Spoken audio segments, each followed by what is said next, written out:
Kalau dia sudah seksual aktif, kalau dia sudah lebih dari 30 tahun, kalau dia multiple partner, kalau anaknya banyak, itu wajib pap smear setiap tahun. Wajib. Pak ibumu mungkin diingatkan untuk pap smear. Kenapa? Itu deteksi dini untuk CA/CRP. Oke. Nanti kalau ibunya bersedia, silahkan ibu lepas celananya, kemudian ibu naik ke bed.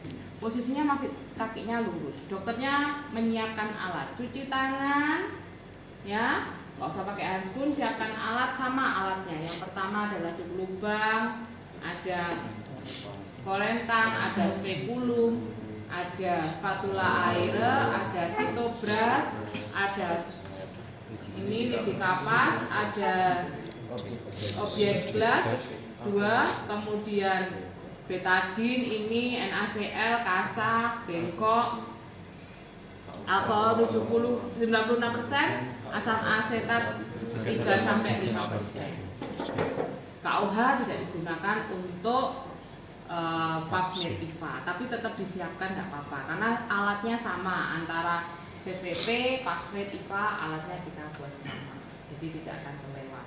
Handscoon steril.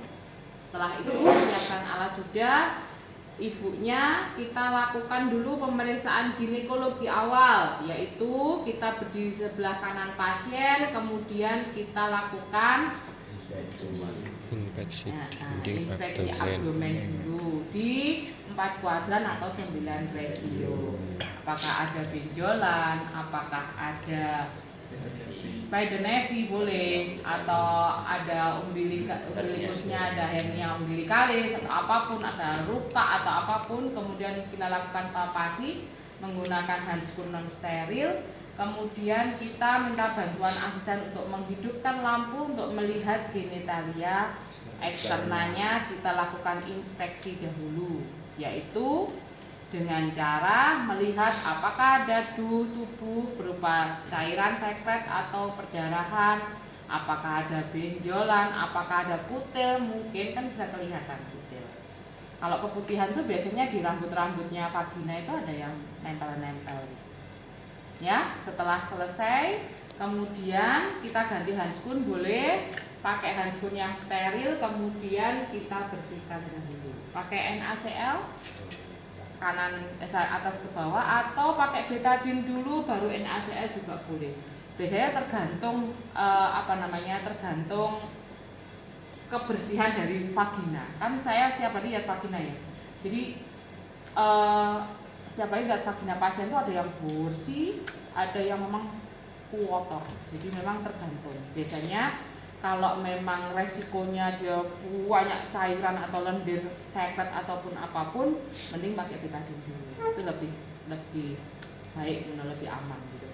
Setelah kita bersihkan, kita pasang tip steril, kemudian kita lakukan inspeksi. Palpasi dari mabia mayora minora sampai ke bawah. Terus kemudian kita susuri kelenjar Bartholinnya, apakah ada benjolan atau tidak. Karena kelenjar Bartholin itu letaknya di sepertiga posterior. Oke, setelah selesai kemudian kita masukkan cocor bebeknya, kita buka dengan tangan kanan dan tangan kiri, kita masukkan. Kemudian kita putar sampai terlihat porsio cervix dibantu dengan lampu sorot. Setelah tampak porsio cervix, kita melakukan inspeksi dari dinding vagina. Apakah ada benjolan, apakah ada sekret darah, tali IUD. Kemudian kita lihat porsio cervixnya. Porsio cervixnya gimana untuk itu? Ya itu permukaannya ya berdebu-dengkul atau permukaannya licin. Setelah itu kita pakai spatula air, ya. Spatula air kita masukkan begini, ya. Kalau dari visualnya seperti ini, kita masukkan. Kemudian kita putar 360 derajat.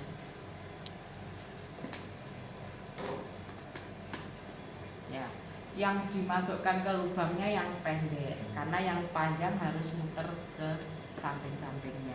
Jadi kayak diambil dulu, masuk, terus yang ini gini.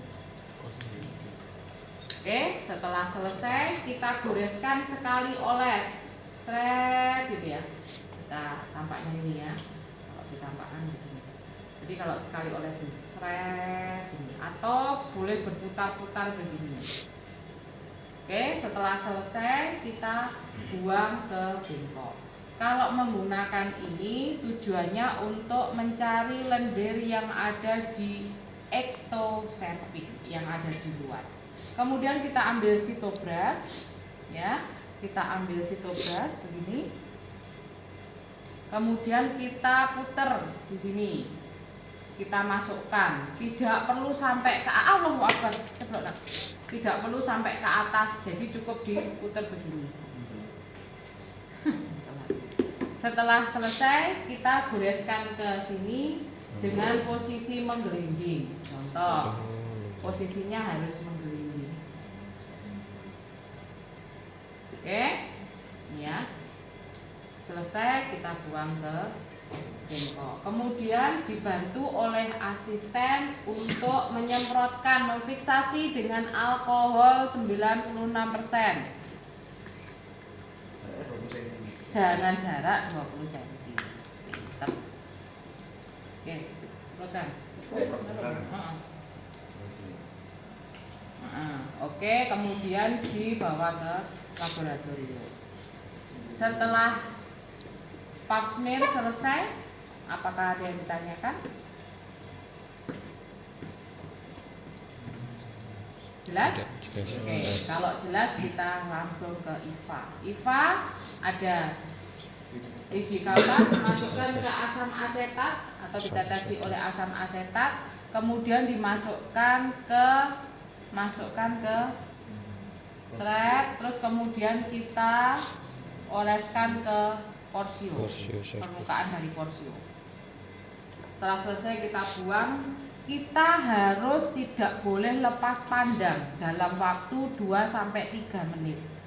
Asam asetatnya 3-5%, kita tidak boleh lepas pandang 2-3 menit. Apakah ada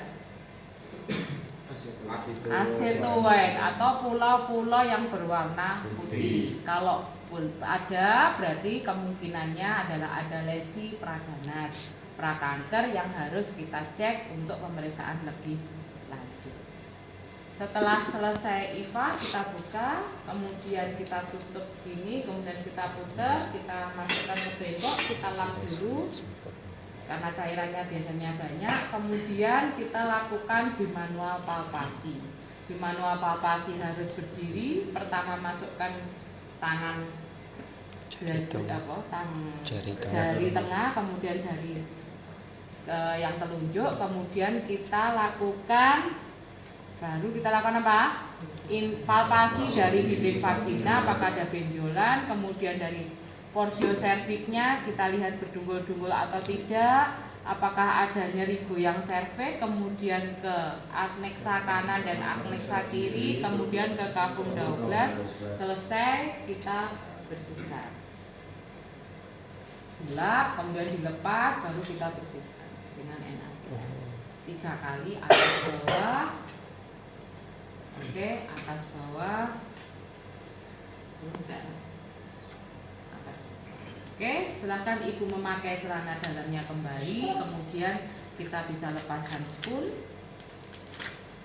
Setelah itu kita jelaskan ke pasien harus nunggu berapa lama. Kalau pasien biasanya semingguan, tapi kalau VVP biasanya sehari saja. Itu ya. Oke, ada yang tanyakan mengenai 2 materi besar, IVA, pap smear, VVP, pH dan ada yang tanyakan? Izin tanya dokter.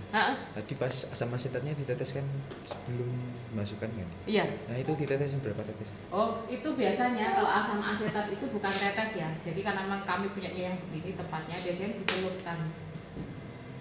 Surut. Ini kan steril. Enggak apa-apa masuk. Surut. Langsung di. Kalau di situ ngomongnya juga masuk. karena biasanya tempatnya nggak begini, nggak yang ditetes ini, ya langsung dimasukkan ditutup nongkat. Ini kan semua basah, jadi kalau teteskan itu takutnya sini tok yang basah, yang samping enggak, tapi kalau masuk serut gitu kan semua basah, jadi kalau mau mengoles gini kan semua masih rata. Oke? Ada lagi yang nanya? Untuk pemeriksaan posisi pasien harus dikotomi atau ada yang Ya semua pemeriksaan pakai ini harus dikotomi loh, nah. Harus pakai dikotomi. Kecuali kalau pada saat pemeriksaan abdomen, kalau inspeksi boleh lurus, nanti pada saat palpasi boleh ditekuk. Tapi nanti pada saat ujian itu kamu menyampaikan pemeriksaan gini aja, tapi yang penting adalah pengambilan PPP sama endingnya di manual itu harus bisa, harus diomongkan. Oke? Harus posisi ototomi. Apa ngelebokne kene anek kowe kakimu lurus. Nah, kan enggak bisa, harus posisinya gitu. Oke, ada yang lain?